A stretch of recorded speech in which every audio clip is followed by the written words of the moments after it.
A very warm welcome to all my dear students। हम लोग chapter 2 electric potential को video के through study कर रहे हैं। इसमें अब तक हम लोगों ने 4 इम्पॉर्टेंट फिजिकल क्वांटिटी के बारे में जाना है। पहला, इलेक्ट्रिक पोटेंशियल एनर्जी डिफरेंस और change in electric potential energy. इसमें एक चार्ज ऑलरेडी मौजूद होता है और किसी दूसरे चार्ज को वन पॉइंट से अनदर पॉइंट लाया जाता है। तो इस दौरान जो वर्क डन होता है that is equal to change in electric potential energy. तो मैंने लिखा है, जो आप सब जानते भी हैं, कि work done by external agent in bringing charge from one point to another point in the presence of other charge. Work done by external agent equal to change in electric potential energy, U final minus U initial. और हम लोगों ने इसका derivation किया था और बहुत तरह का केस का हम लोगों ने अलग अलग स्टडी किया था कि 2 प्लस होगा तो क्या होगा, 2 माइनस होगा तो क्या होगा, 1 प्लस और 1 माइनस होगा तो क्या होगा। तो डिफरेंट सिचुएशंस में डिफरेंट आंसर्स हम लोग का आया था। लेकिन इन जनरल अगर न्यूमेरिकल के लिए याद रखना चाहते हैं तो ये सिंपल सा फॉर्मूला है कि final potential energy minus initial potential energy Q1 Q2 by 4 pi epsilon not 1 by RF minus 1 by RI। अगर दोनों चार्ज माइनस होगा तो माइनस लेके चलना, एक चार्ज माइनस होगा तो एक माइनस लेके चलोगे, और अगर दोनों प्लस होगा तब तो फिर प्लस का निशान देने का ज़रूरत नहीं है। मीन्स हम लोग चार्ज के साइन के साथ न्यूमेरिकल को सॉल्व करते हैं। हालांकि डिटेल एक्सप्लेनेशन आपको पता है। दूसरा टर्म हम लोगों ने पढ़ा था इलेक्ट्रिक पोटेंशियल एनर्जी। इसमें work done by external agent ही निकालते हैं और एक चार्ज के मौजूदगी में दूसरे चार्ज को लाने के दौरान लेकिन वह दूसरा चार्ज को इन्फिनिटी से लाया जाता है। तो work done by external agent in bringing a charge from infinity to a certain point in the presence of other charge will give the electric potential energy of both the charges, and here work done by external agent will be equal to electric potential energy, क्योंकि difference हुआ नहीं, because infinity पर potential energy 0 होगा। U equal to 1 by 4 pi epsilon naught Q1 into Q2 by R। इसके बाद हम लोगों ने तीसरा टर्म देखा था electric potential difference. Electric potential difference, इसमें हम लोग वर्क डन निकालते हैं, लेकिन टेस्ट चार्ज को लाना है, यूनिट पॉजिटिव चार्ज को लाना है from one point to another point in the presence of given charge. तब वह इलेक्ट्रिक पोटेंशियल डिफरेंस दे देगा बिटवीन द 2 पॉइंट्स। तो बोलेंगे work done by external agent per unit test charge is equal to change in electric potential energy per unit test charge is equal to potential difference between the 2 points VB minus VA। तो इसका भी हम लोगों ने derivation किया था कि मेरा जो फोर्स है वो वेरिएबल है, तो एक बार में वर्क डन नहीं निकालते हैं, बल्कि x दूरी पर एक पॉइंट मान लेंगे और स्मॉल डिस्प्लेसमेंट dx कराएंगे, small amount of work done calculate करेंगे और फिर इंटीग्रेट कर देंगे r इनिशियल से r फाइनल तक। तो हमारा आंसर प्रूव हुआ था कि VB minus VA Q/4πε0 1/r final minus 1/r initial. और चौथा टर्म हम लोगों ने देखा था इलेक्ट्रिक पोटेंशियल। इसमें भी टेस्ट चार्ज को ही लाया जाता है, लेकिन इन्फिनिटी से सर्टेन डिस्टेंस सर्टेन पॉइंट तक लाया जाता है इन the presence of given charge. तो उस पॉइंट पर उस गिवन चार्ज का इलेक्ट्रिक पोटेंशियल निकल जाएगा। कभी भी टेस्ट चार्ज का यूनिट पॉजिटिव चार्ज का ना इलेक्ट्रिक फील्ड होता है ना उनका इलेक्ट्रिक पोटेंशियल होता है। तो the amount of work done in bringing a unit positive charge from infinity to a certain point in the presence of given charge will be equal to the electric potential। जिसको figure से अगर बताया जाए तो work done by external agent per unit test charge will be equal to the electric potential. और derivation हम लोगों ने किया था 1/4πε0 Q/r। ये एक स्केलर क्वांटिटी है, SI unit joule per coulomb होता है। आइए अब हम लोग न्यूमेरिकल्स देखते हैं उन टॉपिक से रिलेटेड। पिछला कुछ वीडियो में भी आप लोगों ने डिफरेंट टाइप्स ऑफ न्यूमेरिकल्स को देखा, सीखा, समझा। काफ़ी कुछ होमवर्क में आप लोगों को भी दिया गया था। उम्मीद है आप सभी लोगों ने सही या गलत बना करके जमा किया होगा। पहला सवाल, calculate the potential at a point P due to charge of 4 × 10⁻⁻7 coulomb located 9 centimetre away. Second है, hence obtain the work done in bringing 2 × 10⁻⁹ coulomb from infinity to point P।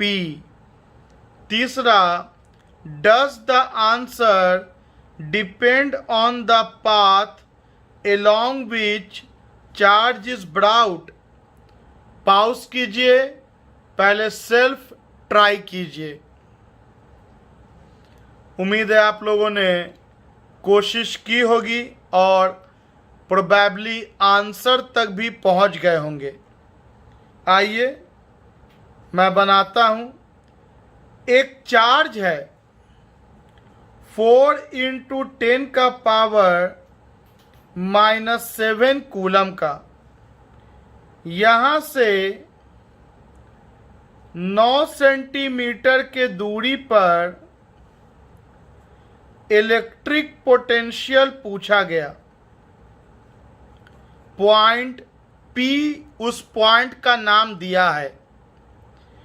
तो एक तो बच्चा जानता है कि इलेक्ट्रिक पोटेंशियल का formula 1/4πε0 Q/r होता है। वैल्यू पुट करेगा, आंसर आएगा। लेकिन आपने बहुत थॉरो में सारे चीज़ों को स्टडी किया है। आप ये सोचो, आखिर पोटेंशियल निकालना है इसका P पॉइंट पर, तो आपने किया क्या होगा? खुद से ये सवाल पूछ लिया करो एक बार बिफोर यूजिंग द फॉर्मूला, ताकि कॉन्सेप्ट रिवाइज होता रहे। आपने यूनिट पॉजिटिव चार्ज को जरूर इन्फिनिटी से लाया होगा इस पी पॉइंट पर, और इस दौरान यूनिट पॉजिटिव चार्ज को इन्फिनिटी से पी पॉइंट तक लाने के दौरान आपने जो काम किया होगा इसे ही इलेक्ट्रिक पोटेंशियल कहा जा रहा है इस गिवन चार्ज का पी पॉइंट पर। तो आइए इतना सोच लेने के बाद वैल्यू पुट किया जाए। 9 इंटू 10 का पावर 9, चार्ज का वैल्यू 4 इंटू 10 का पावर -7, डिस्टेंस सेंटीमीटर को मीटर में कन्वर्ट कर देंगे। 9 से 9 कैंसिल, 4 इंटू 10 का पावर 9, -7 -2 ऊपर जाएगा +2, 4 इंटू 9 2 11, 11 में से 7 जाएगा 4 जूल पर कूलम या वोल्ट। इसका हिंदी क्या हुआ? जैसे एप्पल मतलब सेब, कैट मतलब बिल्ली, तो पोटेंशियल इतना आने का मतलब क्या हुआ? सोचिए। तो इसका मतलब हिंदी में यही हुआ कि 1 कूलम को इन्फिनिटी से पॉइंट P तक लाने में work done by external agent 4 into 10 का पावर 4 जूल का हुआ। 1 कूलम चार्ज को इन्फिनिटी से पॉइंट P तक लाने में वर्क डन 4 इंटू 10 का पावर 4 जूल हुआ। अब इसका सेकेंड पार्ट, अगर मैं 2 नैनो कूलम मतलब 2 इंटू 10 का पावर -9 कूलम को इन्फिनिटी से इस P पॉइंट तक लाऊं तो वर्क डन बताना है। तो बाबू आपको 1 कूलम लाने का वर्क अगर पता है तो जितना कूलम भी लाएंगे उसका वर्क निकालने के लिए सिंपली मल्टीप्लाई कर दो। अरे एक हाथ में 5 उंगली, तो जितना हाथ आपको बोला जाएगा उससे मल्टीप्लाई कर दिया जाएगा। तो 1 कूलम को लाने में इतना जूल का वर्क, तो 2 नैनो कूलम को लाने में इससे मल्टीप्लाई कर देंगे। मतलब सेकेंड पार्ट का आंसर होगा amount of work done in bringing, किसे लाया जा रहा है? Q इक्वल टू 2 इंटू 10 का power -9 coulomb from infinity two point P। तो इसको लाने का वर्क डन, चार्ज जो आप लेके आ रहे हैं इनटू पोटेंशियल जो P पॉइंट पर मौजूद है, क्योंकि पोटेंशियल का मतलब 1 कूलम के लाने का वर्क डन आपको पता है, तो जितना कूलम के लाने का वर्क डन निकालना है सिंपली उससे मल्टीप्लाई कर देंगे। तो Q इंटू V हो गया। आखिर आप ऐसा क्यों कर पाए? क्योंकि आप हिंदी में इसका मीनिंग समझ गए हैं। तो चार्ज आपका जो आप ले करके आ रहे हैं वो 2 × 10⁻⁻9 कूलम है, और 1 कूलम को लाने का वर्क इतना 4 × 10⁻⁴ जूल। तो इतना कूलम को लाने का वर्क इससे मल्टीप्लाई कर देंगे तो कूलम से कूलम कैंसिल हो जाएगा। इट विल बी 4 दूनी 8 -9 + 4 10⁻⁻5 जूल।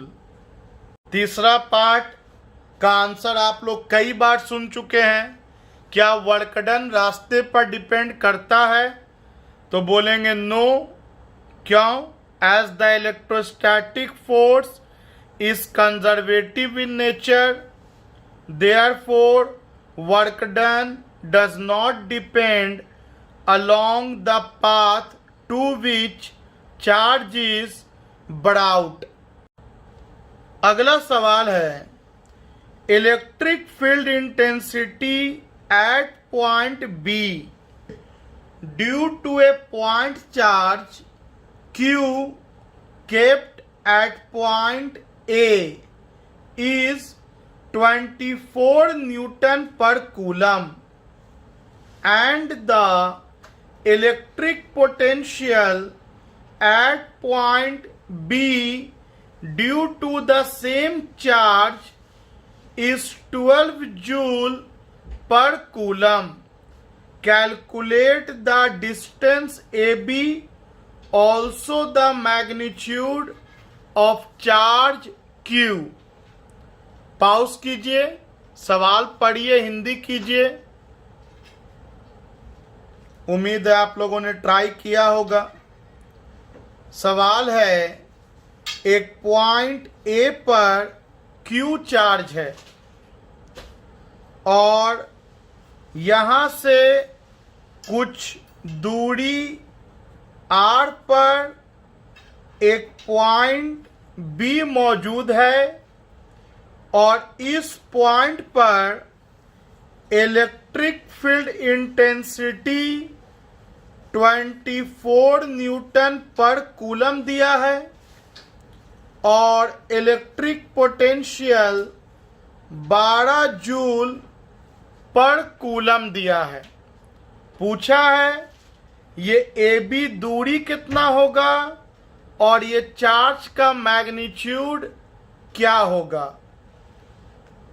तो आप सब जानते हैं कि एक क्यू चार्ज के कारण आर दूरी पर electric field intensity 1/4 pi epsilon not Q/r²। और आप सब ये भी जानते हैं कि क्यू चार्ज के कारण आर दूरी पर electric potential 1/4 pi epsilon not Q/r। इन दोनों को थोड़ा डिवाइड कर दिया जाए। डिवाइड 2/1 तो potential by electric field, potential 1/4 pi epsilon not Q/r। Divide करेंगे, उसको उलट देंगे तो ऊपर चल जाएगा 4 पाई एप्सिलॉन नॉट r²/q। तो Q से Q cancel, 4 pi epsilon naught 4 pi epsilon naught cancel, r² से r कैंसिल। तो हमारे पास आया potential by electric field intensity equal to r। या मैं साइड में इसको लिख दे रहा हूं, अक्सर आपको ये देखने को मिलेगा v = ER। खैर, मुझे तो r निकालना था और पोटेंशियल और इलेक्ट्रिक फील्ड दिया है सवाल में, तो बस वैल्यू पुट किया जाए। पोटेंशियल 12 है इलेक्ट्रिक फील्ड इंटेंसिटी 24 है, तो R का वैल्यू हाफ मीटर मतलब 50 सेंटीमीटर। सो पहला का जवाब हमें आया।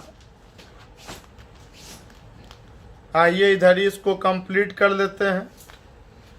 तो पहला का जवाब आया R इक्वल टू 50 सेंटीमीटर या 1/2 मीटर मतलब 0.5 मीटर। फिर पूछा गया चार्ज का वैल्यू क्या होगा।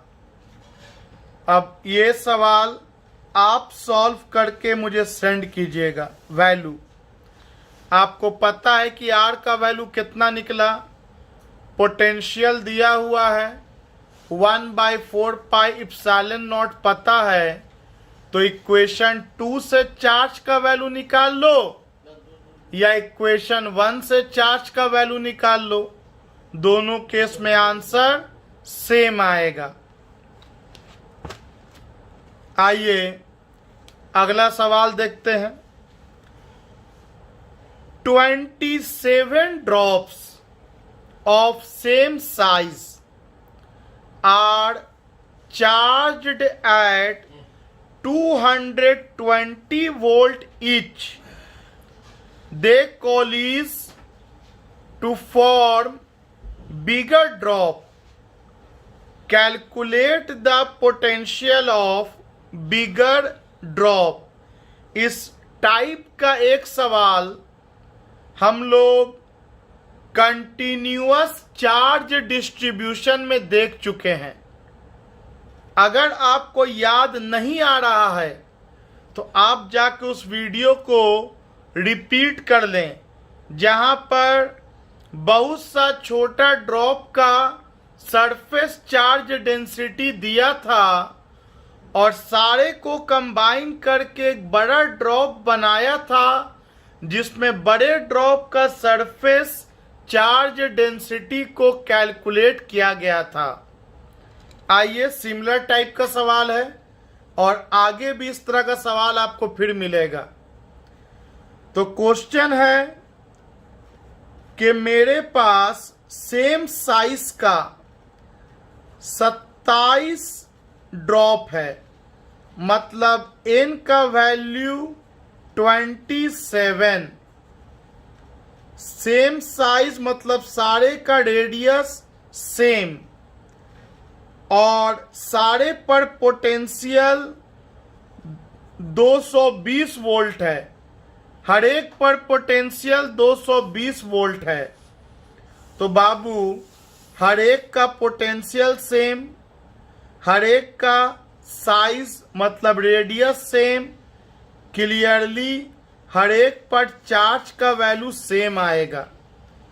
इसका मतलब मेरे पास 27 ड्रॉप्स है, सारे पर चार्ज सेम है, सारे का रेडियस सेम है, तो जाहिर सी बात है सारे का पोटेंशियल भी सेम होगा। And it is given in the question 220 volt each. आगे बोला है ये सारा ड्रॉप मिल करके एक बड़ा ड्रॉप का फॉर्मेशन किया। ड्रॉप जब भी बोले तो स्फेरिकल लेके चलना है। तो बड़ा ड्रॉप पर चार्ज कितना होगा और बड़ा ड्रॉप का रेडियस क्या होगा, इसका कैलकुलेशन हम लोग पहले भी किया है, लेकिन चलो मैं एक बार फिर से आपको बता दूं।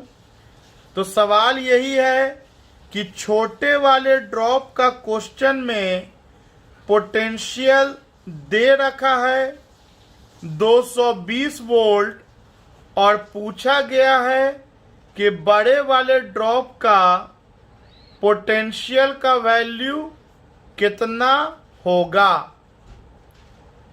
अभी तक मैंने कोई जवाब नहीं दिया, अभी तक मैं सवाल को ही एक्सप्लेन कर रहा था। आइए अब जवाब खोजा जाए। तो बोलेंगे potential, electric potential of each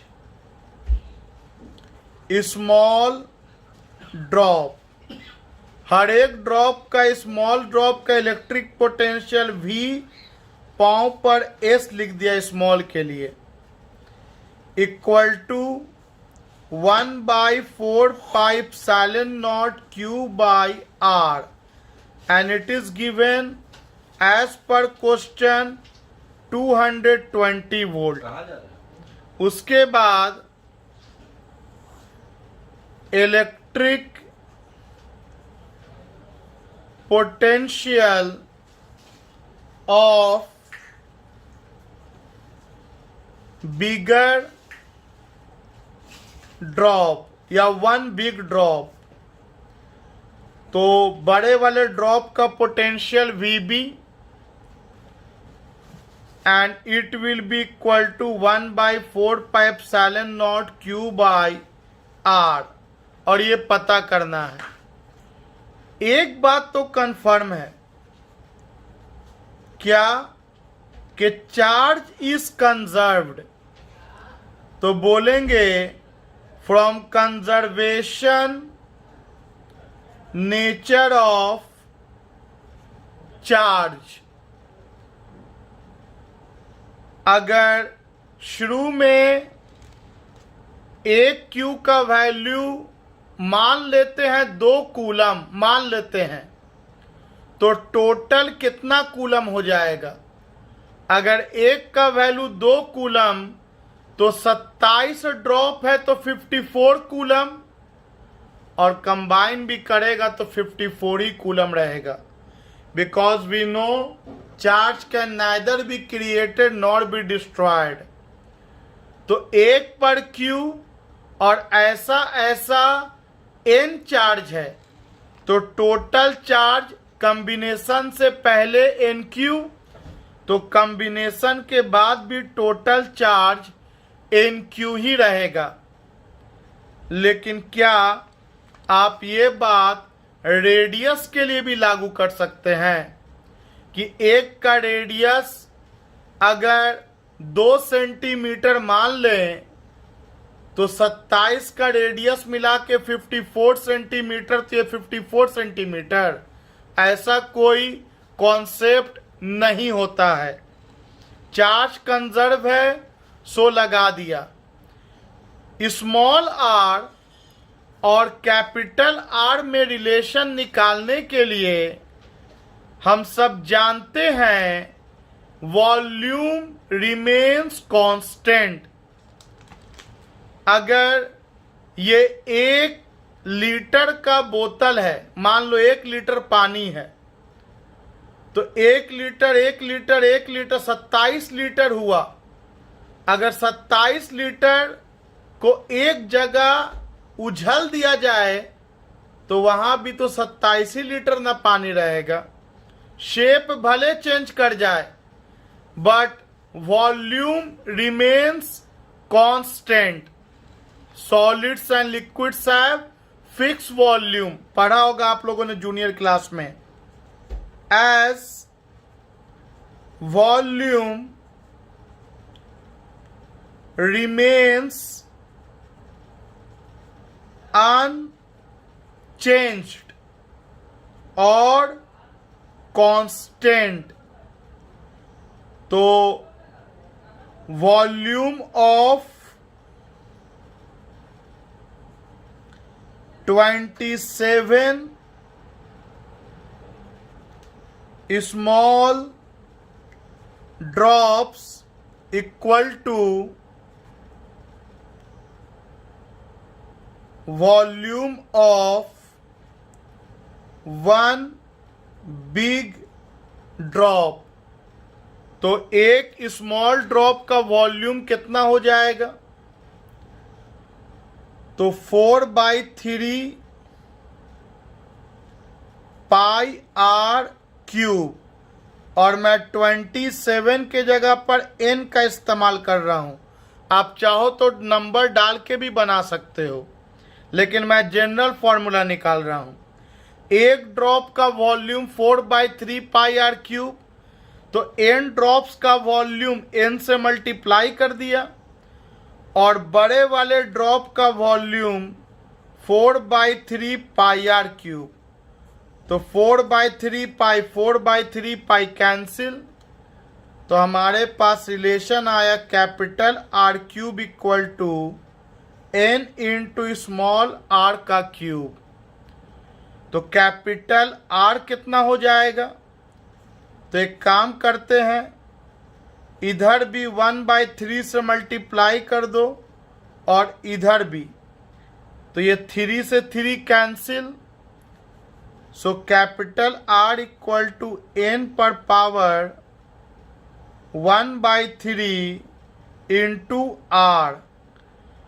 तो एक इम्पॉर्टेंट रिलेशन पहले भी ये लाए थे और आज भी वही आया, और आप कोई भी टॉपिक में इस तरह का न्यूमेरिकल बनाओगे तो यही आएगा, कैपिटल आर और स्मॉल आर में रिलेशन। तो अब हमको कैपिटल क्यू और कैपिटल आर पता है, तो हम सब पोटेंशियल ऑफ बिग ड्रॉप कितना लिख सकते हैं?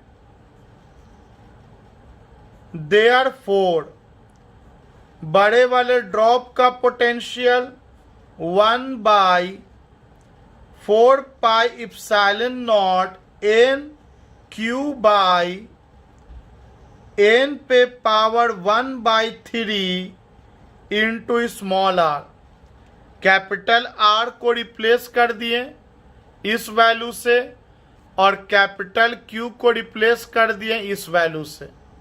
इतना मिला हम लोगों को। अगर आप ध्यान दोगे तो ऊपर नीचे का n छोड़ के आपको क्या दिख रहा है? तो थोड़ा अरेंज कर देते हैं हम लोग।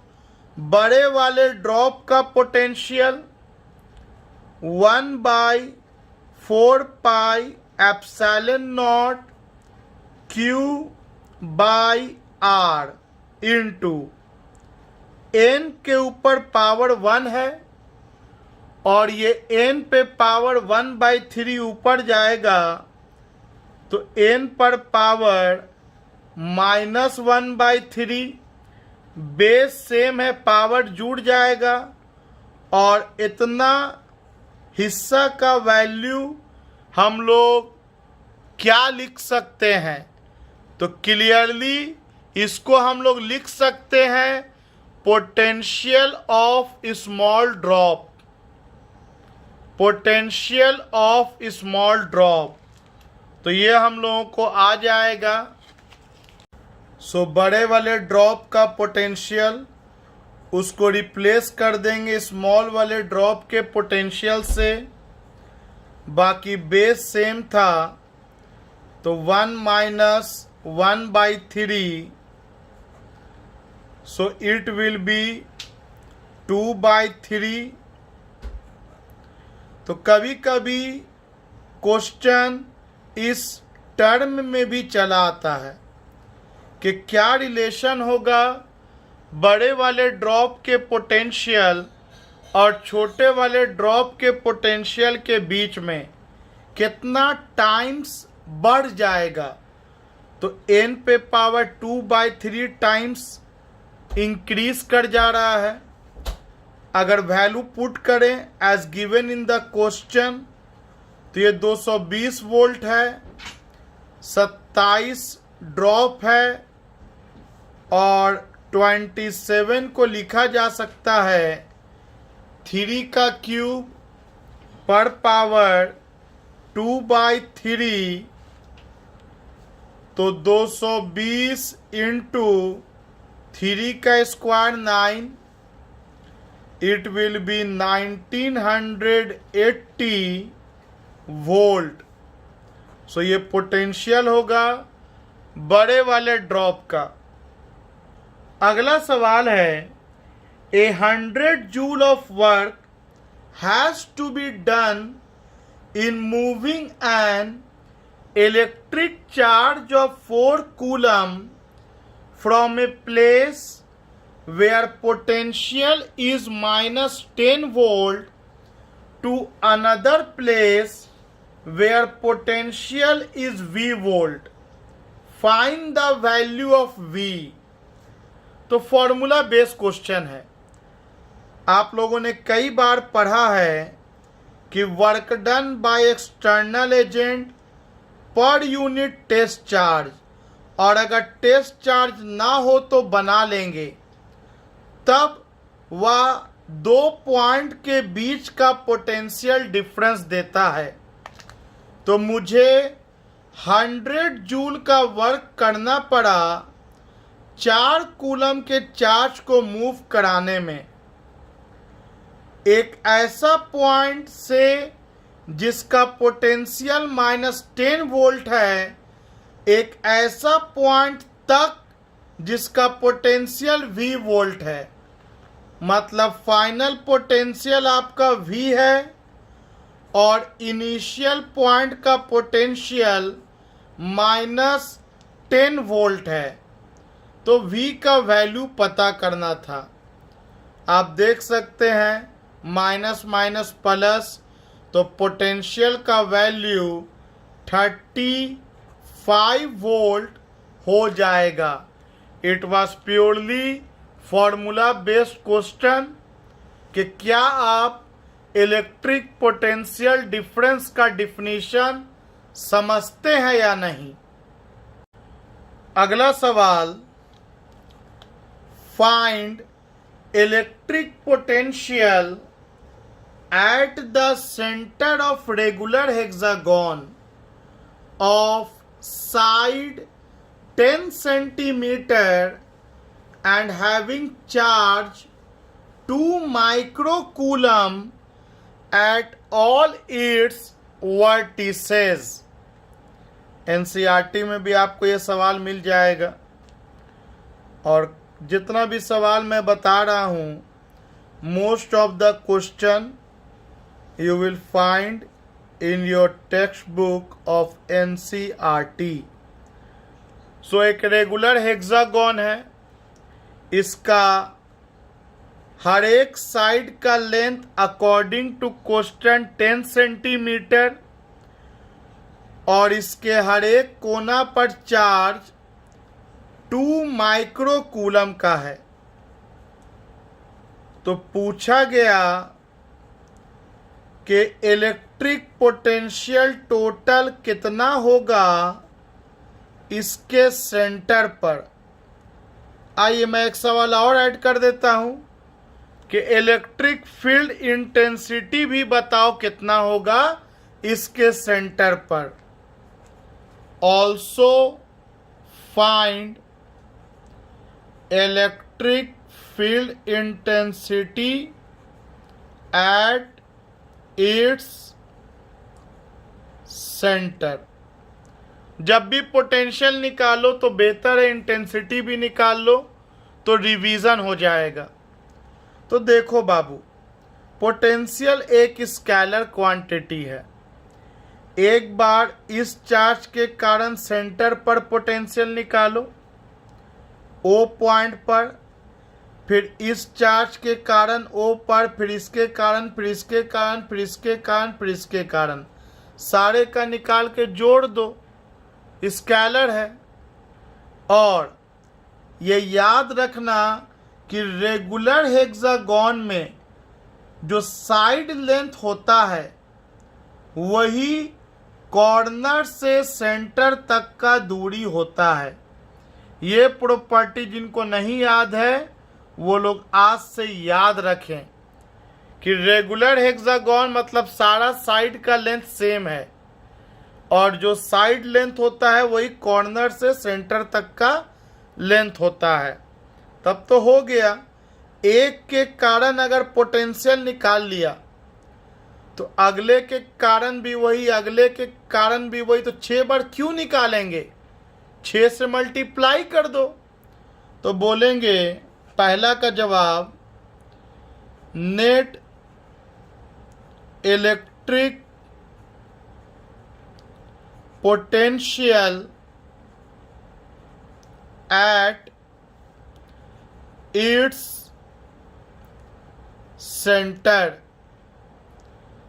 Net potential V1 plus V2 plus using principle of superposition of potential आप कह सकते हैं कि जो टोटल पोटेंशियल होगा वो स्केलर सम होगा इंडिविजुअल पोटेंशियल का, और क्योंकि V1 V2 V3 V4 V5 V6 सब सेम आएगा तो आप सिंपली 6 से मल्टीप्लाई कर दो एक का पोटेंशियल निकाल के 1/4 πε0 Q/R। इसका कैलकुलेशन करके आप जमा कीजिएगा, सबमिट कीजिएगा। 1/4 πε0 9 × 10 का पावर 9, 2 माइक्रो कूलम 2 × 10 का पावर -6, और सेंटीमीटर को मीटर में बनाने के लिए 10 का पावर -2 से मल्टीप्लाई करना, इतना वोल्ट।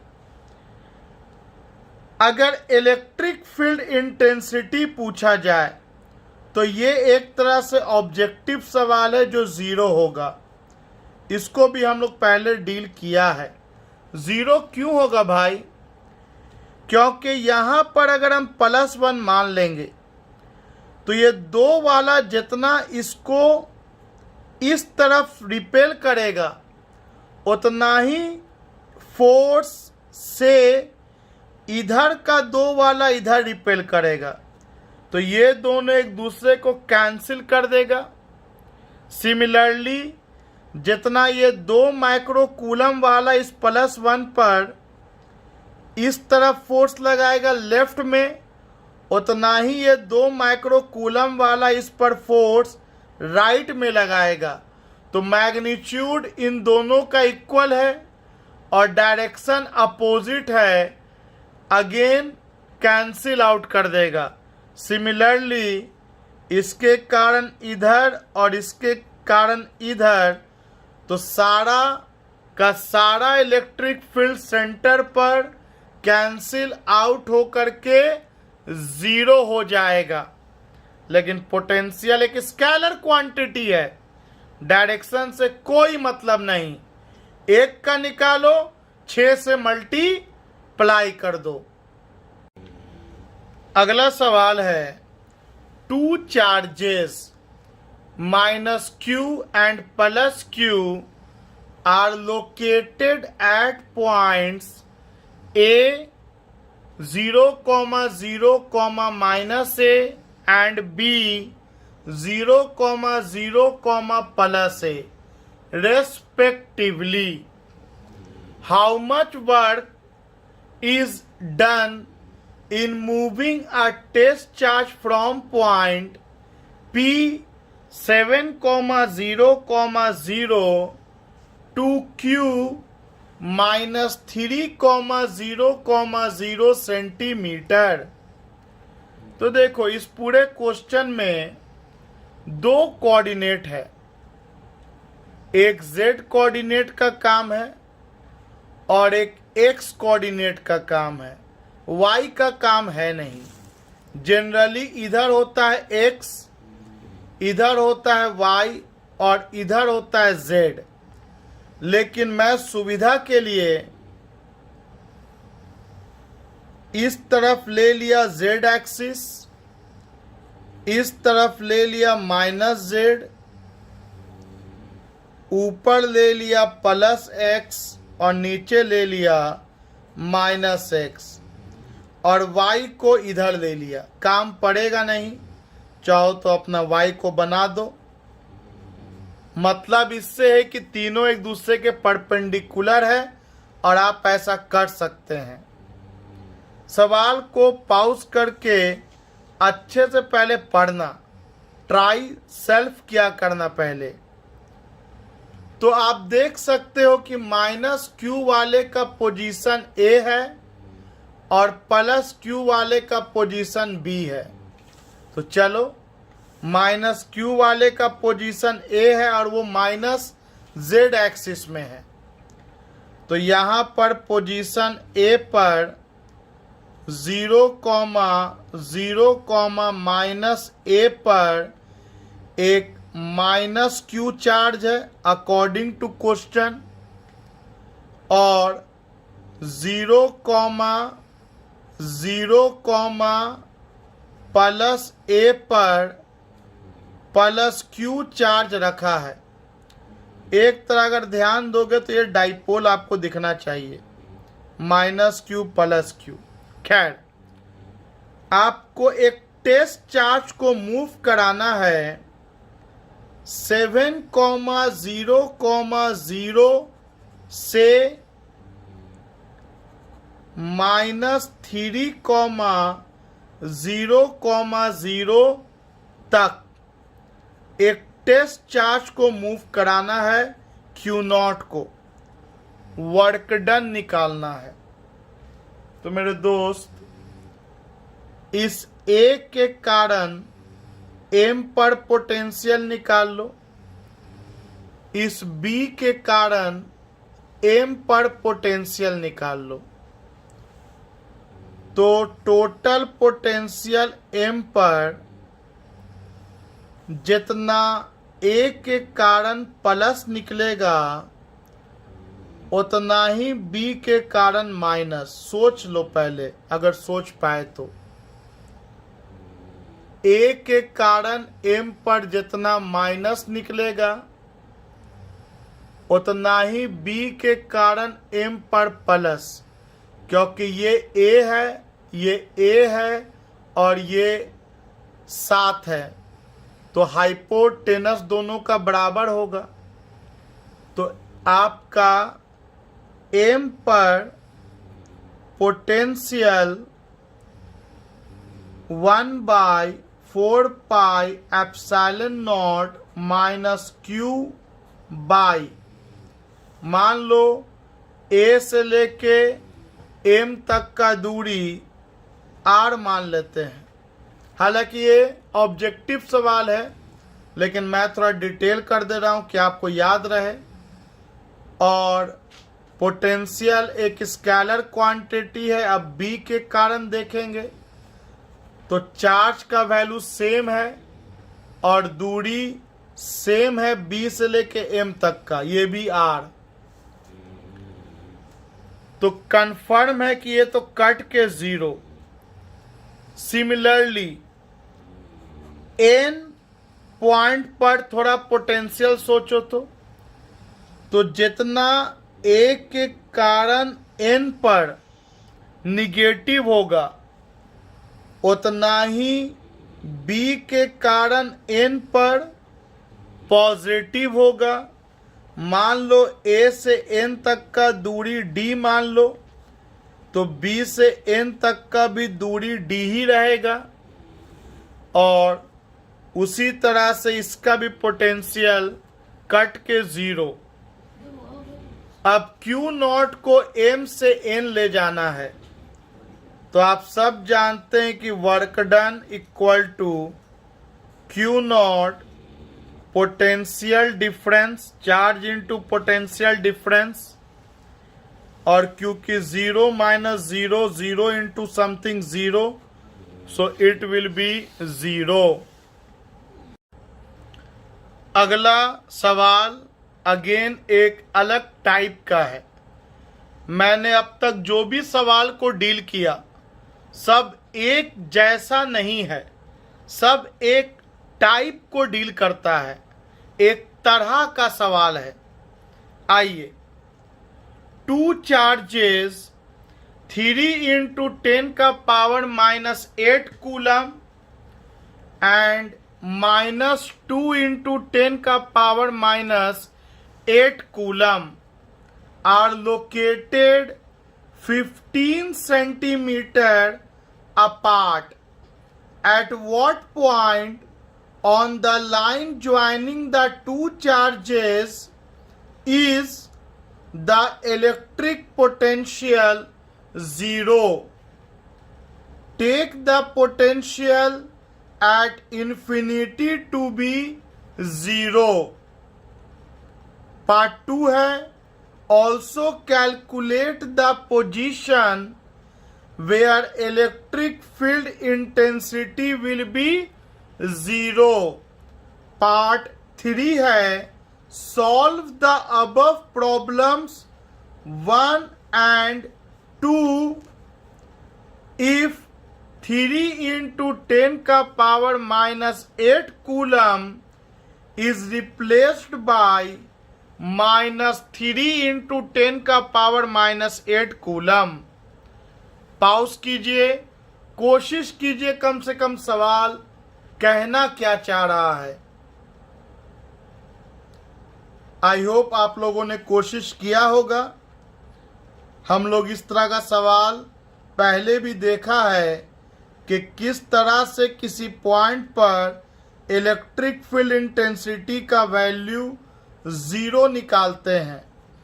तो आपसे कम इसका पार्ट 2 तो बन जाना चाहिए, और अगर नहीं बन पाया तो आप पहले रिवाइज कर लो आपको जो पहले पढ़ाया गया है फेज 1 के वीडियो से।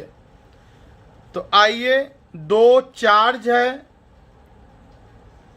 एक -2 इंटू 10 का पावर -8 कूलम और दूसरा 3 इंटू 10 का पावर -8 कूलम।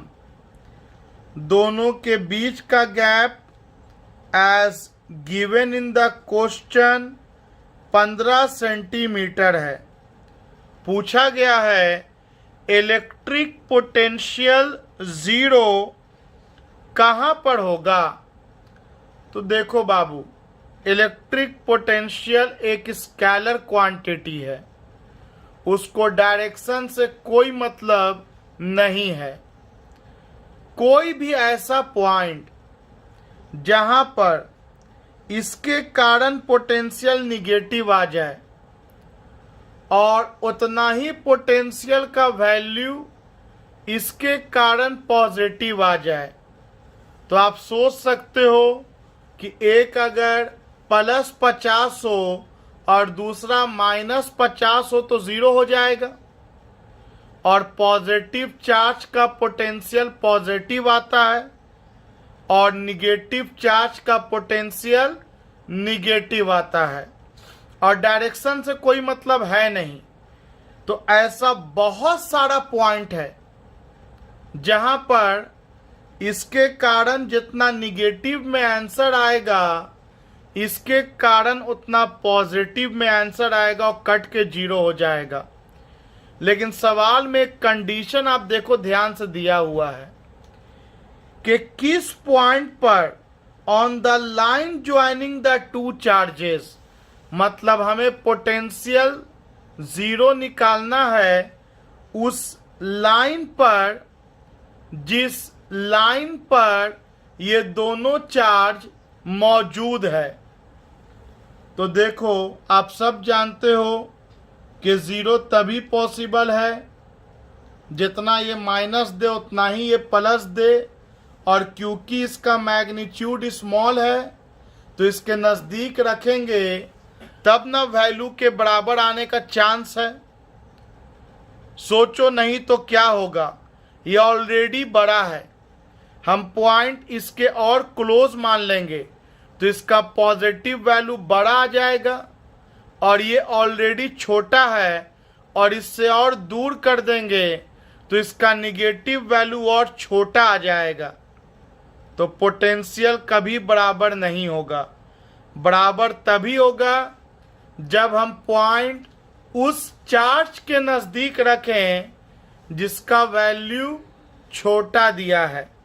तो -2 वाला छोटा वैल्यू है, तो ये यहाँ से यहाँ तक का दूरी x मान लो, इस पॉइंट को D मान लो, कोई भी अल्फ़ाबेट, और मान लो कि D पॉइंट पर पोटेंशियल 0 है, तो ये x हुआ, तो ये हिस्सा r-x, और कोई डायरेक्शन तो देना है नहीं बाबू कि पॉजिटिव के कान बाहर होगा, निगेटिव का अंदर, उसे तो इलेक्ट्रिक फील्ड इंटेंसिटी में देते हैं। तो बोलेंगे let at point D net और total electric potential be zero. और ये ज़ीरो कब होगा? जब A के कारण पोटेंशियल और B के कारण पोटेंशियल उस D पॉइंट पर जुड़ करके ज़ीरो आ जाए। यही ना कंडीशन होगा। तो A के कारण पोटेंशियल D पर कितना होगा? तो 1/4 पाई एप्सिलॉन नॉट, और A पर चार्ज है -2 × 10⁻⁻8, और A से D तक का दूरी है x, प्लस B के कारण D पर potential 1/4 pi epsilon naught 3 × 10⁻⁸ by r-x equal to 0। x का वैल्यू अननोन है। ये माइनस वाले टर्म को इधर लेके चले जाओ तो प्लस हो जाएगा। तो हमारे पास है 1/4 pi epsilon naught 3 × 10⁻⁸ by r-x, या 15-x भी लिख सकते हो। अगर मीटर में कन्वर्ट करोगे तो इधर भी मीटर में कन्वर्ट हो जाएगा तो कट ही जाएगा। तो आप नहीं भी करोगे तो दिक्कत नहीं है। 1/4 पाई एप्सिलॉन नॉट, माइनस वाला इधर आ गया प्लस हो गया, बाई x। यहाँ से यहाँ कैंसिल, इससे ये कैंसिल, क्रॉस मल्टीप्लिकेशन करेंगे तो ये 3x, इधर हो गया 2r - 2x। तो कैलकुलेशन जहाँ भी आए और आपको लगता है कि आप खुद से कर सकते हैं तो पॉज करके ज़रूर से किया कीजिए। तो 3x 2r - x, तो 3x equal to 2r - 2x। सो ये इधर आएगा 5x equal to 2r, x equal to 2r by 5। r का वैल्यू पुट कर दीजिए, 15 दिया है, 5 3 = 15, 3 2 = 6 सेंटीमीटर। मतलब 6 सेंटीमीटर पर इस -2 × 10⁻⁸ कूलम पर इलेक्ट्रिक पोटेंशियल 0 होगा। आप चाहो तो चेक कर लो, 6 यहाँ डाल दो और 6 यहाँ भी डाल दो, और आप सॉल्व करोगे तो जितना ये प्लस आएगा उतना ये माइनस आएगा ही आएगा, कट के 0 हो जाएगा। लेकिन ये इलेक्ट्रिक पोटेंशियल जैसा कि मैंने बोला मोर देन 1 पॉइंट्स पर हो सकता है, और कम से कम एक पॉइंट हम लोग निकाल लेते हैं। तो देखिए, एक है -2 × 10⁻⁸ कूलम का चार्ज, और दूसरा है 3 × 10⁻⁸ कूलम, और दोनों के बीच का दूरी 15 सेंटीमीटर। अगर मैं ऑन द लाइन ज्वाइनिंग पर ही निकालूं, मतलब अलोंग द लाइन निकालूं, तो मान लेते हैं इस बार इस J पॉइंट पर इलेक्ट्रिक पोटेंशियल 0 है, मान लेते हैं, क्योंकि यहां भी 0 आ सकता है। शर्त है इसके कारण जितना माइनस हो आंसर पोटेंशियल का, इसके कारण उतना ही प्लस हो जाए तो बिल्कुल 0 हो जाएगा। हाँ, अगर इलेक्ट्रिक फील्ड होता तो क्या बीच में आपको कभी 0 मिल पाता? आप पढ़ चुके हैं, इलेक्ट्रिक फील्ड में डायरेक्शन भी देखते हैं। इलेक्ट्रिक फील्ड के केस में यहाँ तो 0 आपको कभी नहीं मिलता, क्योंकि माइनस भी अट्रैक्ट करेगा और प्लस इसी तरफ रिपेल करेगा, डायरेक्शन सेम हो जाएगा, can not be zero.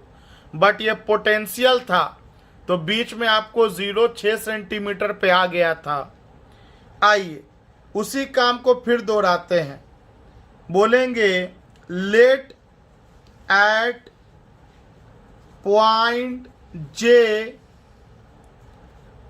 Electric potential due to given system is zero. Means A के कारण जे पर और बी के कारण जे पर पोटेंशियल को जोड़ने पे जीरो आएगा जे पॉइंट पर। तो जे पॉइंट पर ए के कारण पोटेंशियल 1/4 पाई एप्सिलॉन नॉट -2 × 10 का पावर -8 और ए से जे तक का दूरी x plus 1/4 pi epsilon naught 3 × 10 का पावर -8 और b से j तक का दूरी r plus x equal to 0। Again इसके बाद आप लोग फिर से खुद से सॉल्व कर सकते हैं। तो 1/4 पाई एप्सिलॉन नॉट 3 × 10 का power -8 by r plus x, minus वाला टर्म इधर ले आओ, 1/4 पाई एप्सिलॉन नॉट 2 × 10 का power -8 by x cancel, cross multiplication कीजिए, 3x equal to 2, r plus x तो 2r प्लस 2x, यह इधर आएगा 3x minus 2x equal to 2r, x equal to 2r, x equal to 30 centimetre, क्योंकि r का value हम लोगों को सवाल में 15 दिया है। लेकिन मान लो ऑप्शन में 45 सेंटीमीटर दिया हो तो क्या वो गलत है? तो बोलेंगे सर हो सकता है कि B से दूरी दे दिया हो, पोजीशन तो वही रहेगा ना। अगर ये 30 निकला A से X का वैल्यू और ऑप्शन 45 सेंटीमीटर फ्रॉम B बोले तो थोड़ी कोई अलग बात है। तो इसलिए मेंशन कर देना इतना सेंटीमीटर लेफ्ट ऑफ -2 × 10 का पावर -8 कूलम, इतना चार्ज के कूलम के लेफ्ट में बाएं में, या आप इसको ऐसे भी लिख सकते हैं, और 45 सेंटीमीटर लेफ्ट ऑफ 3 × 10 का power -8 coulomb, both are equally correct. और सिर्फ यही 2 पॉइंट नहीं है मेरे दोस्त। मान लो मैं यहां पर कोई पॉइंट ले लूं और इसके कारण जितना ये माइनस आ जाए इसके कारण उतना ही यहाँ प्लस आ जाए, तो यहां पर भी 0 हो जाएगा। हाँ, ये अलग बात है कि कैलकुलेशन में कुछ और गिवन रहेगा तो बनाना आसान होगा। तो कम से कम आप 2 पॉइंट का फिलहाल जानो, बाकी एक्स्ट्रा क्लास वाले वीडियो में और भी इसका शॉर्टकट आएगा। आगे बढ़ते हैं।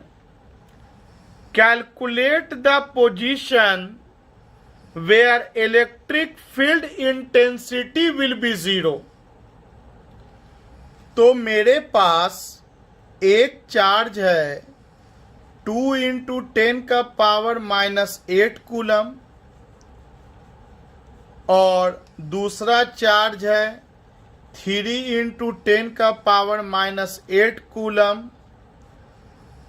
दोनों के बीच का दूरी 15 सेंटीमीटर और पूछा गया कि किस पोजीशन पर इलेक्ट्रिक फील्ड इंटेंसिटी 0 होगा, मतलब किस position per unit positive charge को रख दें कि उस पर नेट फोर्स 0 होगा। अब अगर आप बीच में कहीं सोच लोगे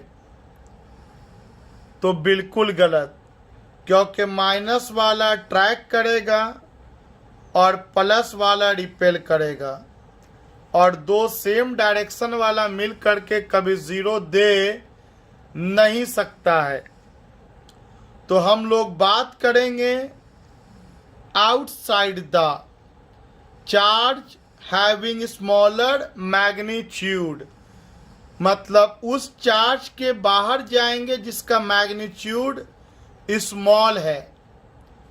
ये यूनिक पोजीशन पे ही पॉसिबल है, एक पोजीशन पर।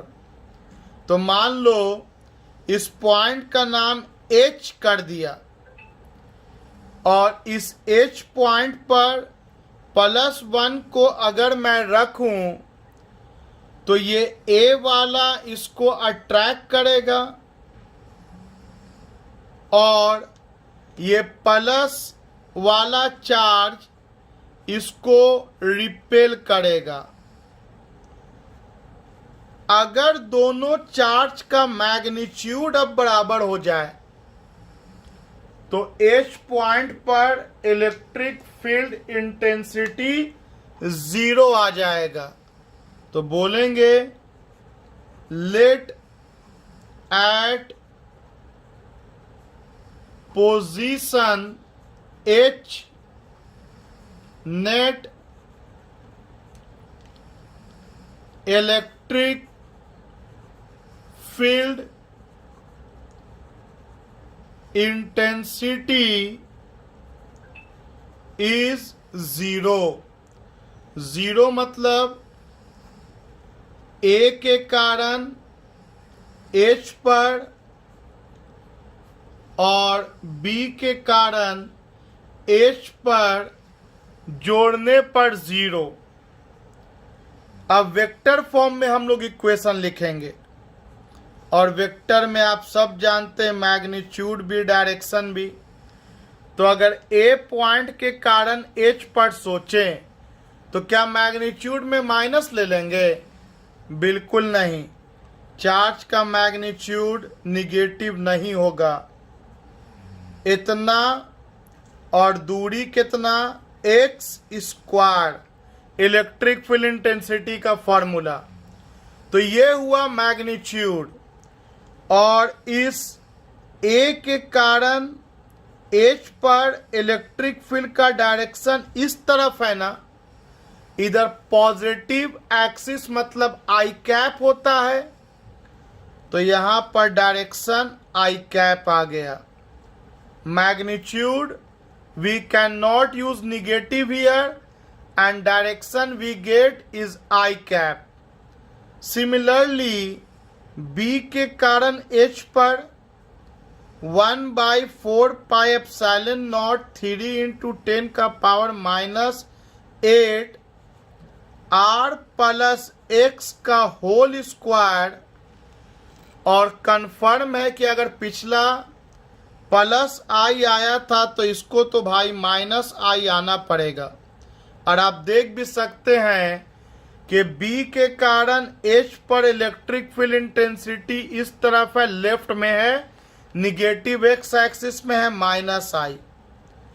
और अगर इन दोनों का मैग्नीट्यूड बराबर आ जाए और डायरेक्शन तो अपोजिट है ही है, कट के 0 हो जाएगा। एक और मेथड से मैंने आपको बताया था कि आप लैंग्वेज में लिख करके इक्वेट भी कर सकते हो कि दो कंडीशन लिख देते हैं कि magnitude must be equal, direction must be opposite, और फिर मैग्नीट्यूड को बराबर करके सॉल्व करते हैं। लेकिन मैंने एक दूसरा मेथड से फिर अभी आप लोगों को सिखा दिया तो चलो आओ इस माइनस आई वाले टर्म को इधर लेके चले आओ। तो 1/4 पाई इप्सिलॉन नॉट 2 × 10 का power -8/x square 1/4 pi epsilon not 3 × 10 का पावर -8/r+x का होल स्क्वायर। और डायरेक्शन को मैंने हटा दिया क्योंकि यहाँ से क्लियर है कि डायरेक्शन अपोजिट है, बस मैग्नीट्यूड हमें इक्वल करना है। अब x का वैल्यू क्या करें कि मैग्नीट्यूड मेरा दोनों का इक्वल हो जाए, कट के 0 हो जाएगा। तो ये यहाँ से यहाँ कैंसिल, इससे ये कैंसिल, क्रॉस मल्टीप्लिकेशन करेंगे 3x² 2 × r+x का होल स्क्वायर। दोनों तरफ स्क्वायर रूट ले लो, जल्दी बनेगा।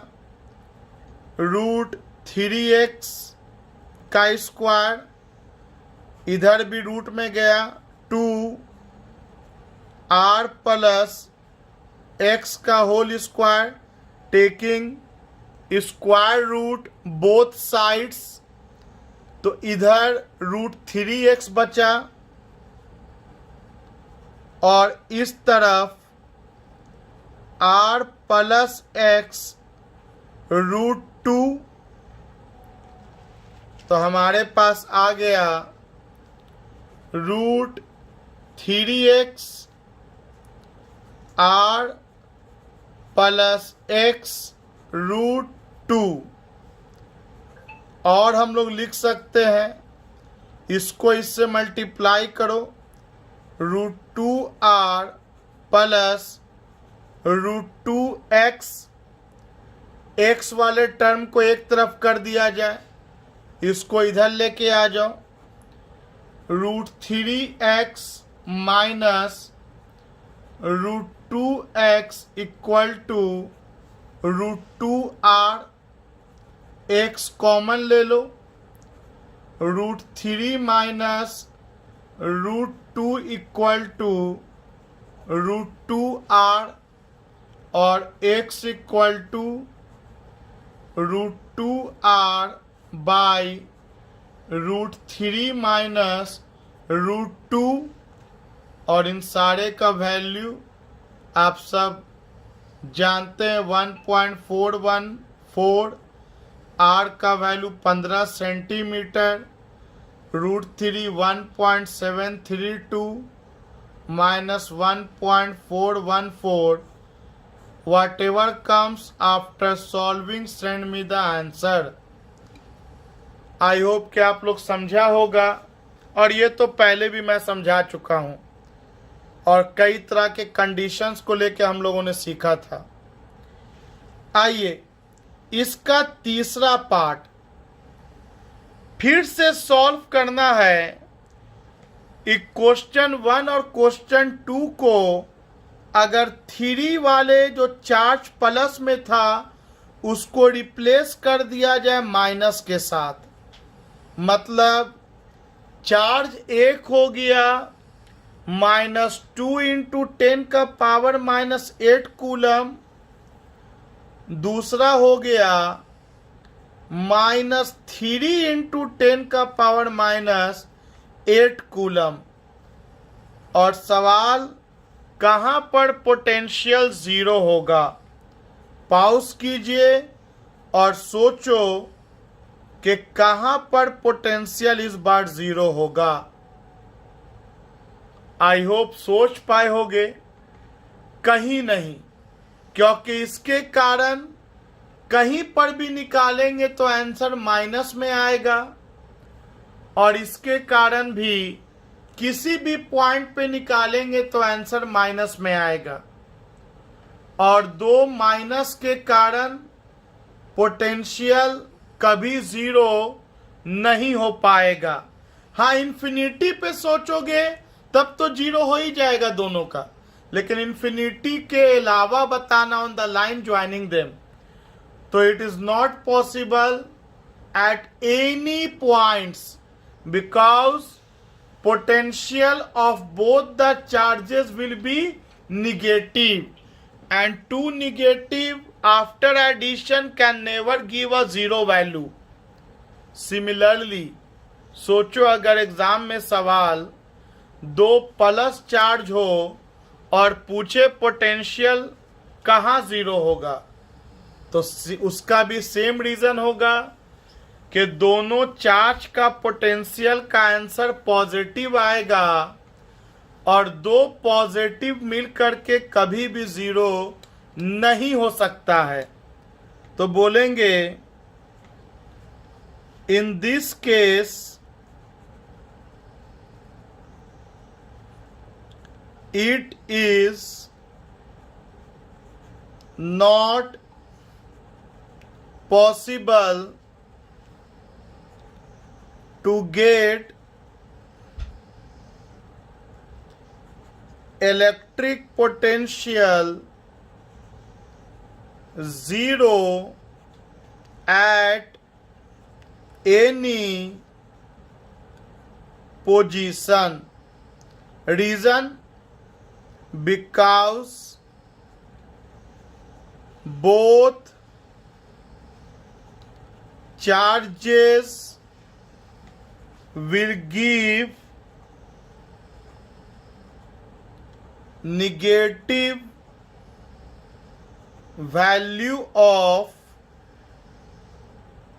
electric potential at any points. तो चलो भाई, पोटेंशियल तो कहीं जीरो नहीं होगा. क्या इलेक्ट्रिक फील्ड इंटेंसिटी जीरो होगा? तो हाँ सर, इंटेंसिटी में डायरेक्शन और मैग्नीट्यूड से मतलब है. तो फिर से सोचा जाए, सेकेंड पार्ट -2 इंटू 10 का पावर -8 कूलम का चार्ज है और -3 इंटू 10 का पावर -8 कूलम का चार्ज है. दोनों के बीच का दूरी 15 सेंटीमीटर है. कहाँ पर इलेक्ट्रिक फील्ड इंटेंसिटी जीरो होगा? तो बोलेंगे उसके लिए दो important condition, magnitude must be equal, direction must be opposite. तो कमजोर के नजदीक ले लो. मान लो इस पॉइंट का नाम S, तो A से लेके S तक का दूरी x, बाकी r माइनस x.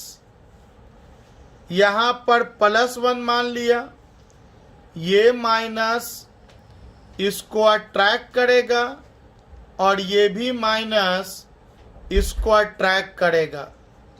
अगर जितना अट्रैक्शन A का हो जाए, अगर उतना ही अट्रैक्शन B के कारण हो, तो ये किधर जाएगा?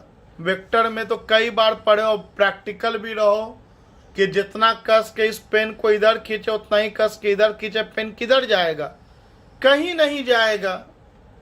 तो बोलेंगे फॉर इलेक्ट्रिक फील्ड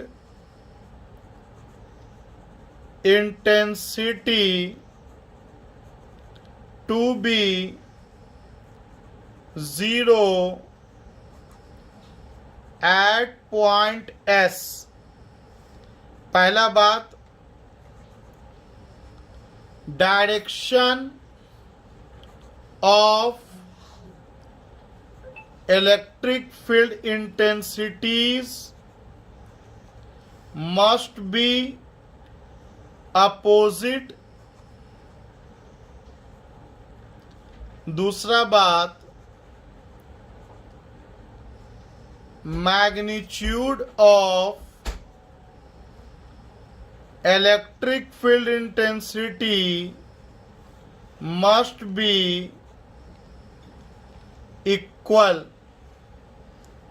तो आइए हम लोग मैग्नीट्यूड बराबर करते हैं इस ए के कारण एस पर और बी के कारण एस पर। मैंने मेथड को थोड़ा सा चेंज कर दिया, पहले वाला मेथड को मैं इस्तेमाल कर रहा हूं जो आप लोगों को चैप्टर 1 में सिखाया गया था। 1/4 पाई एप्सिलॉन नॉट, सिर्फ मैग्नीट्यूड का बात करेंगे तो 2 × 10⁻8/x² equal to 1/4 pi epsilon naught 3 ×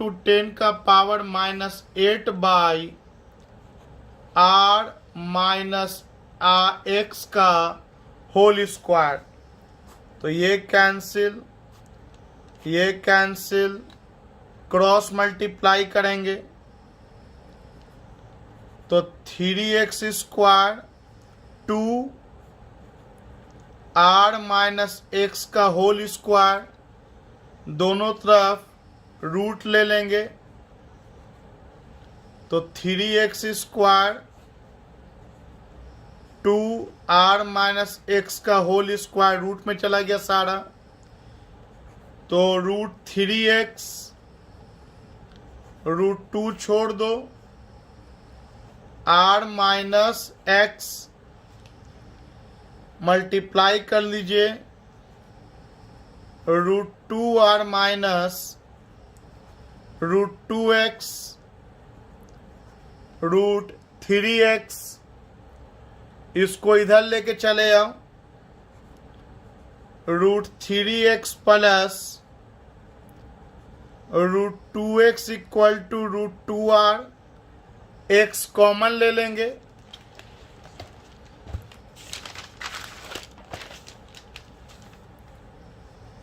तो √2 प्लस √3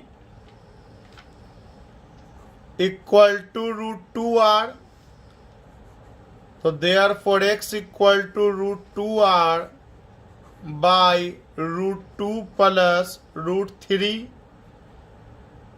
1.414, r का वैल्यू 15 सेंटीमीटर, √2 का वैल्यू 1.414, √3 का वैल्यू 1.732 सेंटीमीटर।